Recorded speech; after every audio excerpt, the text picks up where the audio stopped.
Hello guys, welcome back the cricketing top stories guys. ICC ಕಡೆಯಿಂದ ಬೆಂಕಿ update ಅಂತ ಹೇಳ್ಬೋದು ಮಗ. ಇದು ನನಗಂತೂ ಸಿಕ್ಕಾಪಟ್ಟೆ ಖುಷಿ ಆಗ್ತಿದೆ. ಯಾಕೆ ಅಂತಂದ್ರೆ ಈ ಬಾಂಗ್ಲಾದೇಶದವ್ರಿಗೆ ಏನು IPL ಅಲ್ಲಿ ಬ್ಯಾನ್ ಮಾಡಿದ್ರಲ್ಲ ಕೆಲವೊಂದು ಪ್ಲೇಯರ್ಗಳೆಲ್ಲ, ಆಲ್ಮೋಸ್ಟ್ ಎಲ್ಲಾ ಪ್ಲೇಯರ್ಗಳು IPL ಇಂದ ಬ್ಯಾನ್ ಮಾಡಿದ್ರು. ಆ ಒಂದು ಊರಿಗೋಸ್ಕರ ನಾವು ಇಂಡಿಯನ್ ನೇಷನ್ ಅಲ್ಲಿ ಯಾವುದೇ ಒಂದು ಮ್ಯಾಚ್ಗಳು ಆಡೋದಿಲ್ಲ. ಈ T20 ಇರೋಂತ ಮ್ಯಾಚಸ್ಗಳು ನಾವು ಆಡೋದಿಲ್ಲ. ಎಲ್ಲಾನು ಶ್ರೀಲಂಕೆಗೆ ಹೋಸ್ಟ್ ಮಾಡಿ ನಮ್ಮ ಮ್ಯಾಚಸ್ಗಳೆಲ್ಲ ವೆನ್ಯೂಸ್ ಎಲ್ಲ ಚೇಂಜ್ ಮಾಡಿ ಅಂತ ICCಗೆ ಲೆಟರ್ ಬರ್ದಿದೆಯಲ್ಲ ಬಾಂಗ್ಲಾದೇಶ್ ಕ್ರಿಕೆಟ್ ಬೋರ್ಡ್ ಕಡೆಯಿಂದ. ಆ ಒಂದು ಲೆಟರ್ ನ ICC ಅವರು ಸಂಪೂರ್ಣವಾಗಿ ರಿಜೆಕ್ಟ್ ಮಾಡಿದಾರೆ ಅಂತಾನೆ ಹೇಳ್ಬೋದು ಗೈಸ್. ಏನಪ್ಪಾ ರಿಜೆಕ್ಟ್ ಅಂದ್ರೆ ಅದ್ರಲ್ಲಿ ಏನ್ ಆನ್ಸರ್ ಇತ್ತು ಅಂತಂದ್ರೆ, ನೀವು ಆಡಂಗಿದ್ರೆ ಆಡಿ, ಇಲ್ಲ ಅಂತಂದ್ರೆ ಆಡ್ಲಿಲ್ಲ ಅಂದ್ರೆ ನೀವು ಪಾಯಿಂಟ್ಸ್ ಗಳಲ್ಲಿ ಕಳ್ಕೋಬೇಕಾಗುತ್ತೆ.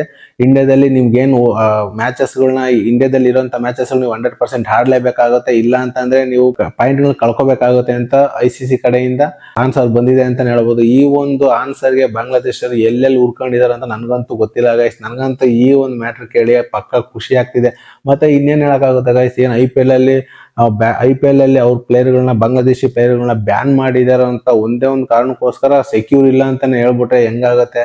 ಇದರಿಂದ ಏನ್ ಲಾಸ್ ಆಗೋದಿಲ್ಲ.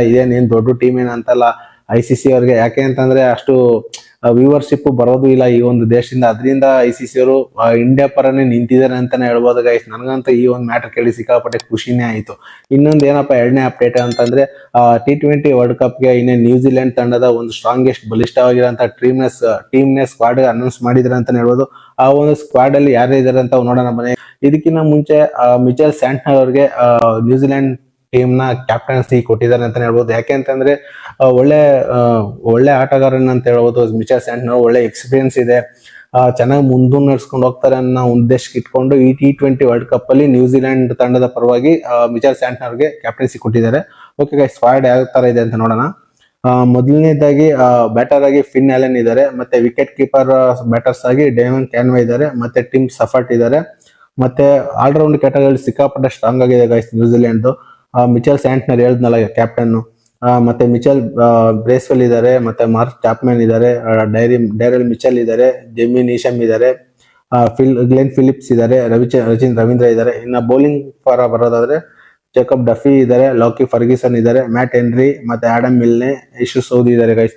ಈ ಒಂದು ಬೌಲಿಂಗ್ ಕ್ಯಾಟಗರಿಯಲ್ಲಿ ಸ್ವಲ್ಪ ಎಕ್ಸ್ಪೀರಿಯನ್ಸ್ ಸ್ವಲ್ಪ ಕಮ್ಮಿ ಇದೆ ಅಂತ ಅನ್ಸುತ್ತೆ ನನಗೆ. ನೋಡೋಣ ಯಾವ ತರ ಆಡ್ತಾರೆ ಅಂತ. ನೆಕ್ಸ್ಟ್ ಟ್ರಾವೆಲಿಂಗ್ ರಿಸರ್ವ್ ಅಲ್ಲಿ KL ಜೆಮಿಸನ್ ಇದ್ದಾರೆ ಗೈಸ್.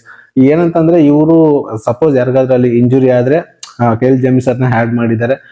ಓವರ್ ಅಲ್ಲಿ ಪರವಾಗಿಲ್ಲ, ನೋಡೋಣ ಯಾವ್ದಂದ್ರೆ ಅಂತ ಟಫ್ ಟೀಮ್ ಅಂತಾನು ಹೇಳಕ್ಕಾಗೋದಿಲ್ಲ, ಇತ್ಲಾಗೆ ಕೊಲ್ಟೆ ಟೀಮ್ ಅಂತಾನು ಹೇಳಕ್ಕಾಗೋದಿಲ್ಲ ಗೈಸ್. ಪರವಾಗಿಲ್ಲ, ಒಂದ್ ರೇಂಜ್ ಅಲ್ಲಿ ಚೆನ್ನಾಗಿದೆ ಅಂತಾನೆ ಹೇಳ್ಬೋದು. ನಿಮ್ಗೆ ಏನ್ ಅನ್ಸುತ್ತೆ ಈ ನ್ಯೂಜಿಲೆಂಡ್ ಟೀಮ್ ಸ್ಕ್ವಾಡ್ ಯಾವ ತರ Super 4 ಗೆ ಕ್ವಾಲಿಫೈ ಆಗ್ತಾರ ಇಲ್ವಾ ಅಂತ ನನಗೆ ಕಮೆಂಟ್ ಮಾಡಿ. ಹಾಗೆ ಈ ಬಾಂಗ್ಲಾದೇಶರಿಗೆ ICC ಕಡೆಯಿಂದ ಯಾವ ತರ ಆನ್ಸರ್ ಕೊಟ್ಟಿದ್ದಾರೆ ಅಂತ ಕಮೆಂಟ್ ಮಾಡಿ ಅಂತ ಹೇಳ್ತಾ ಮುಂದಿನ ವಿಡಿಯೋದಲ್ಲಿ ಸಿಗೋಣ ಗೈಸ್. ಈ ವಿಡಿಯೋಗಾದ್ರೆ ಬೈ ಬಾಯ್.